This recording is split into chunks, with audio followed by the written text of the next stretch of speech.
Today's mentor is Celia Starr, author, art historian, and professor at the University of San Francisco. Celia specializes in modern American and contemporary art with an emphasis on feminist art and gender studies.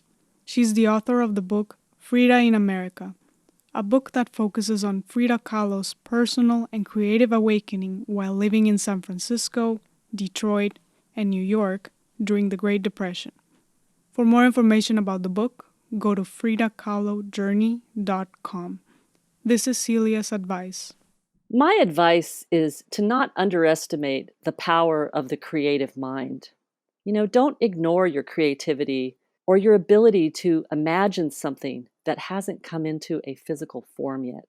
Albert Einstein said in 1929, quote, "Imagination is more important than knowledge. Knowledge is limited. Imagination encircles the world," end quote. So I say create, write a song, make a video, choreograph a dance, write a story. You could write about your favorite author or artist. You could write about yourself. You could make a quilt.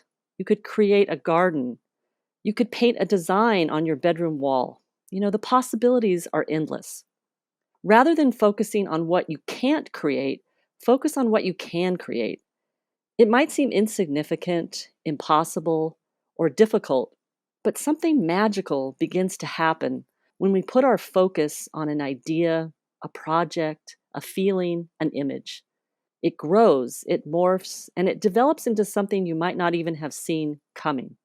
This is what happened to me when I had the idea for my book, Frida in America, about the Mexican artist Frida Kahlo. A conference paper I presented on this artist's creative explosion while living in the United States made me realize there wasn't much published information on this significant period of Frida's creative awakening. And I began to think that I might need to write the book I wanted to read.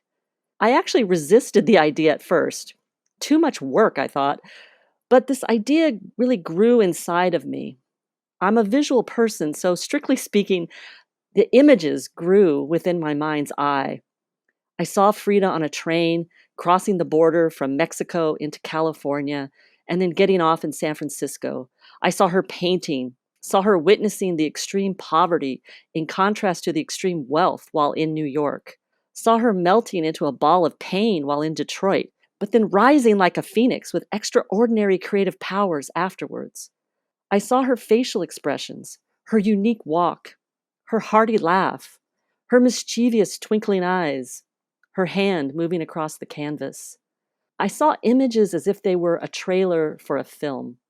The challenge for me was how to take these images and turn them into a written journey. Could I create this journey, allowing the reader to see it within the mind's eye? Could I create the feeling that the reader was on this journey with Frida? Could I foreground Frida's creative development and discuss her art in a style that allowed readers to step inside Frida's paintings, almost as if surrounded by them in a room? I wanted this book to appeal to Frida lovers and art lovers, but I also wanted to reach readers who might not have a background in art or art history, because I think art is important. When I was first beginning to study art history, a friend asked me, "Why is art important?" And I didn't really have a clearly formed answer, but the question never left me. So why is it important? Well, 1, art opens the mind and heart. 2, art is primal. Petroglyphs and cave paintings speak to the importance for humans to express themselves through a visual language, and it's cross-cultural. And 3, art helps us to understand the world. Neuroscientists have studied neural activity through brain scans while people are creating art, singing, even rapping. Dr. Lim at Johns Hopkins found that creative thinking engages the entire brain.